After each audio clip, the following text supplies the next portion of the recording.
And countless companies from other countries currently doing business with Iran are affected. Germany's Daimler, France's PSA Group that makes Citroën and Peugeot, and many others have suspended their activities in Iran. Most European oil companies, including the French firm Total, are also winding down operations. Iranian oil shipments to Europe have fallen by 50% over the past year. The US wants the EU to drive down its Iranian oil imports to zero. It also wants Iran cut off from the international financial SWIFT system, the global cross-border payment network, the service reporting that it's suspending certain Iranian banks. Brussels made big promises that it'd help European companies affected by the sanctions. We asked Michael Tukos, head of the German-Iranian Chamber of Commerce in Hamburg, what support they're actually getting.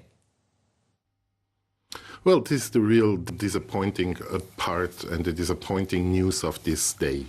A lot of regions and countries looking at China, looking at Russia, they managed to get waivers for their major trading products and they can continue to trade, especially oil, with Iran.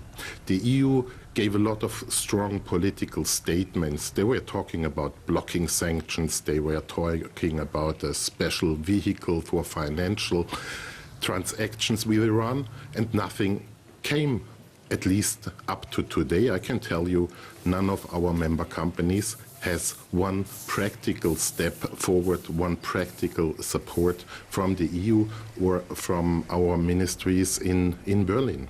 The EU shows practically nothing to support the Iran deal. Hello, the US is calling the latest sanctions against Iran its toughest so far. Tehran has accused Washington of bullying and said its tactics were backfiring by isolating the US internationally. The measures target Iran's oil and financial sectors, but President Trump said they were taking things slowly. We have the toughest sanctions ever imposed. But on oil, we want to go a little bit slower because I don't want to drive the oil prices in the world. This has nothing to do with Iran. I don't want to drive the oil prices in the world up. So I'm not looking to be a great hero and bring it down to zero immediately. I could get the Iran oil down to zero immediately, but it would cause a shock to the market. I don't want to lift oil prices.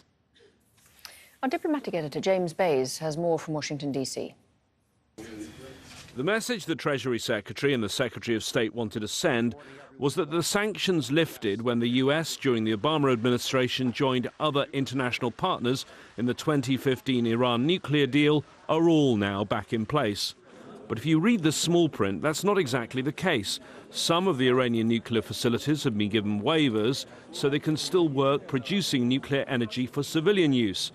The Trump administration wants all countries to stop importing Iranian oil, but for now, Secretary of State Mike Pompeo says 8 nations will get temporary waivers. The U.S. will be granting these exemptions to China, India, Italy, Greece, Japan, South Korea, Taiwan, and Turkey. The 2 cabinet secretaries said they'd keep a laser focus on Iran, but why single out just one country in the region? James Bays from Al Jazeera English. You talk about the destabilizing behavior of Iran in the region. How does that differ from the behavior of Saudi Arabia? So let me just go through the list. Underwriting Lebanese Hezbollah that presents a threat to the United States of America and to Israel. Underwriting the Houthis in Yemen, causing an enormous conflict to take place there in that country. The efforts in Iraq to undermine the Iraqi government, funding Shia militias that are not in the best interest of the Iraqi people, their efforts in Syria. The list goes on. The difference in behavior between those 2 countries is remarkable. That answer perhaps needs some fact-checking. The UN says there's no evidence Iran has recently supplied the Houthis with weapons, while the Saudi-led air campaign has been responsible for the majority of civilian deaths in Yemen. Saudi Arabia certainly has its own destabilizing role in the region. Just look at the blockade of Qatar. And if you're criticizing Iran for its human rights, then Saudi's appalling record also needs to be scrutinized, particularly in the light of the murder of Jamal Khashoggi in Istanbul. James Bays, Al Jazeera, Washington. Iran's president says it'll be business as usual for his country. In a defiant address to the nation, Hassan Rouhani said the era of simply saying death to America was over and the time had come to take practical steps to make the US fear Iran. Zain Basravi has more from Tehran. One of the reasons President Donald Trump gave to pull out of the 2015 nuclear deal and reimpose sanctions on Iran was the country's growing military influence in the Middle East and their ballistic missiles program. So it was perhaps not a coincidence that Iranians scheduled one of their largest military exercises of the year on the same day as US sanctions kicked back in. Multiple air defense units took part in war games spanning 500,000 square kilometers across the country. And as the missiles took flight, on the ground the Iranian president lobbed insults at the American president. I don't think any other administration in the history of the United States has been as opposed to the law and international treaties. I have not seen any administration in the White House as racist as these people, and you cannot expect anything else from them. In a speech to his recently shaken-up economic team, Rouhani laid out a broad plan for the future. Come what may, Iran will sell oil and will break U.S. sanctions. In the face of American threats, Iranians put their faith in the basic principle of supply and demand. I believe the previous sanction was a plan, but the current sanction is not planned. Suddenly they had something in their mind and then put sanction.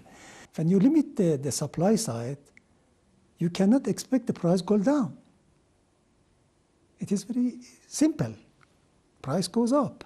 Iran has used unmarked ships to sell oil in international waters, traded oil using the barter system, and Rouhani has also floated the idea of selling oil in alternative currencies to the US dollar.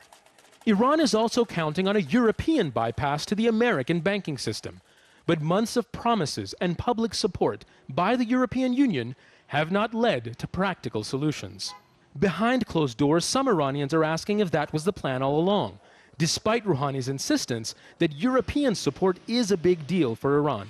Keeping Iran's trust will not be the only challenge for Europe to keep Iran in the nuclear deal. With American sanctions at full strength and more said to be on the way, they'll also have to figure out how to turn the temperature down between hawks in Tehran and Washington.